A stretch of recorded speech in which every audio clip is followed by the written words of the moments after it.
Sa iban pang balita, isa sa duha ka traffic enforcers nga napatay sa Iloilo City bangod sang epekto sang tuman nga init, may ginasuprer nga balatian suno sa iya asawa. Pila ka mamumugon nga nagaubra sa tunga sa mainit nga tiyempo nagadoble halong na. Si Kim Salinas nakatutok.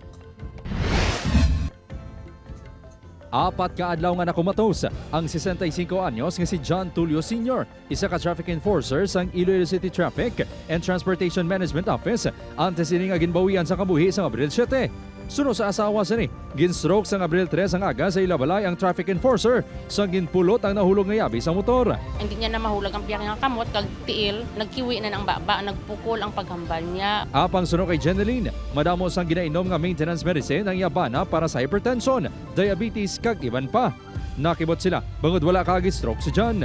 Ang pagka-stroke sini ang ginapatihan tugas ang exposure sini sa tuman kainit ka tiyempo sa iya obra bilang traffic enforcer.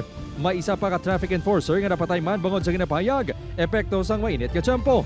Bangod sa insidente, todo halong pagid ang traffic enforcer nga si Randy. Kung taway, malakarakan sa kilid. Pero kung hindi kita malikawan, may mga kolisyon, kita hara kita. Nagabalo naman sa madamo nga tubig ang 24 anyos nga construction worker nga si Gerald. Suksok lang pero may isang jacket, kalo, kag kung damo kay init pasilong lang kag inom sang damo nga tubig. Panugyan sang otoridad sa mga mamumugon nga kabahin sang obra ang pagpainit. Hindi na paghulaton nga gabatsyag kita sang kauhaw or ginauhaw kita bago kita magkuha sang tubig or mag-inom sang tubig.